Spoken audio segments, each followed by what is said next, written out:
In light of all the news that's come out today about the Idaho 4 case, I figured I would put my 2 cents in. First of all, I am not a true crimer. I do not investigate all that stuff. I'm just very into some cases, and I try to listen to the most credible sources, and I give my opinion on them once in a while. This case, I've been very invested in it because of, it's such a heinous crime. It's such a sad crime, and all the twists and turns in regard to it. One of the first things that we heard was that Bethany supposedly saw a naked person running out of the house. I think most people concur that that's fake news.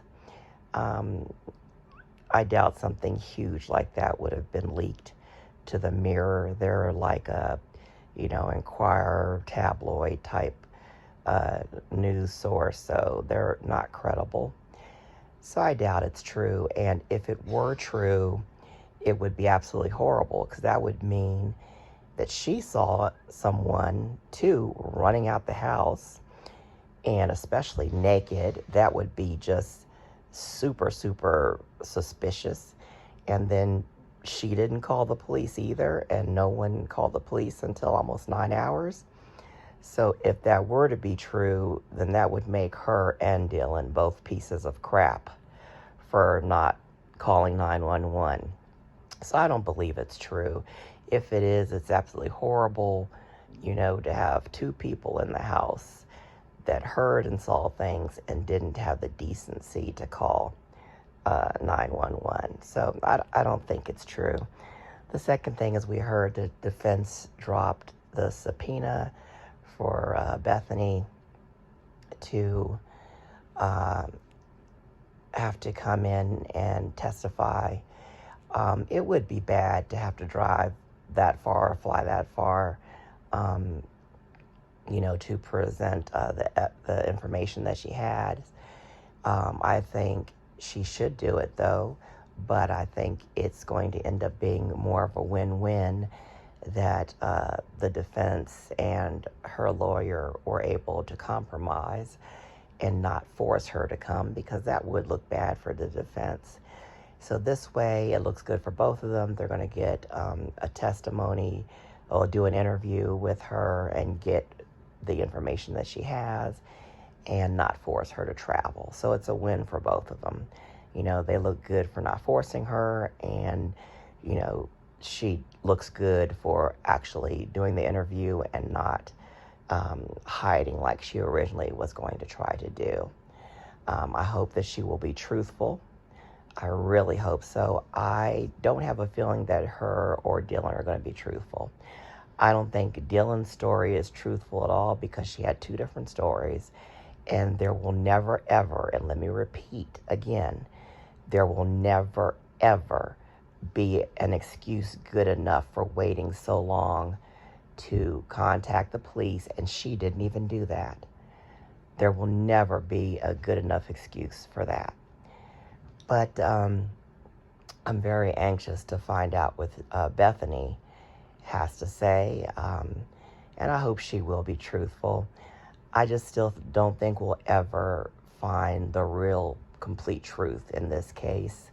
They seem like they have things to hide, and, just because a judge and everyone else is telling you to testify under oath and be truthful, and not perjure yourself, that doesn't mean shit to most people. People lie all the time on the stand.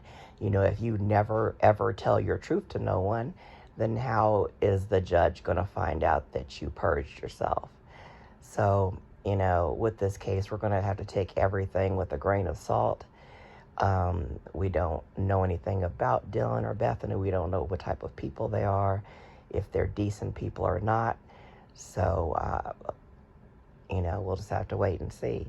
Such a fascinating case, and like I said, I am glad that they did compromise, because it does present a win-win situation for the defense and her, because it would look bad if she tried to get out of saying what she needed to say, and it would have looked bad for the defense in trying to force her. So that's it. I just really hope that all these leaks stop. I know we all want the information about this case because we're really invested in it, but we've heard so much crap, and people are just coming out with stuff just to be able to, put videos out there. And I think most of the information we've gotten is false. So, everybody's got videos out here just full of false information. It's going to taint potential jurors. And, we've got to be honest. There's a lot of people out here that, watch YouTube and other things that are just idiots. They'll believe anything they hear. So, you just keep putting out this false information for idiots. They're going to believe it, and whatever the outcome is, they're going to be flipping out and acting stupid or whatever. If Brian is innocent, his life is gone. There's no way he could get his life back if he's innocent. Even if he was just a driver and didn't do anything, didn't know about it, didn't know it was going to happen or whatever, or if he came in afterwards, didn't know it happened, had nothing to do with it, besides being there, no one's ever going to believe that, and his life is destroyed. And like I said, if he did do it, then he needs to get the harshest punishment there could be, because this was an absolute heinous crime. I still look back at some of the things that were shown, like the body cam footage of, when the police had to keep going to the house because of noisy disturbances. And it just blows my mind that I don't care if you're a party house or whatever, letting anybody go in and out of your house, especially if you're not there, that's so ignorant. I saw a video where these two girls said that they didn't know the people, they were just there to party. And then, the guy said they didn't know where the people were, but they ended up knowing where they were at, but they weren't in the house or something like that. If that's true, who does that? I mean, aren't you at least going to be worried about your valuables being stolen? I mean, it's ridiculous. I've never heard of such irresponsibility. Anyone and everyone coming in and out of that house. It's just mind-blowing. There's no partying enough, in my opinion, to be that irresponsible. But that's a whole different story. I'm just still shocked by that. And that just brings up another issue. Since complete strangers were in and out of that house, how do we not know if there were other people in that house that were just there? I rarely hear people talking about this, but this is a huge factor. We do not know if there were other people just hanging out in that house that did it. We don't know. And it's super plausible because we saw the body cam footage from the police of just people in and out, didn't even know the people. It's super plausible that there were people in that house. So you've got to use your brain and think, and not just, hold a definitive opinion about this case and say he's definitely guilty, he's definitely innocent. Any person with an ounce of sense should outweigh everything and not just say, oh, yes, he's guilty, yes, he's innocent. Yes, there are cases where it's almost cut and dry, they're guilty. But when there's enough evidence on the contrary, you need to keep an open mind and wait for everything to play out. We don't know if he's guilty or innocent. We don't know how much he's involved, if he's involved at all. So, especially these big YouTube channels, please stop being ignorant and just saying he's completely innocent or he's completely guilty.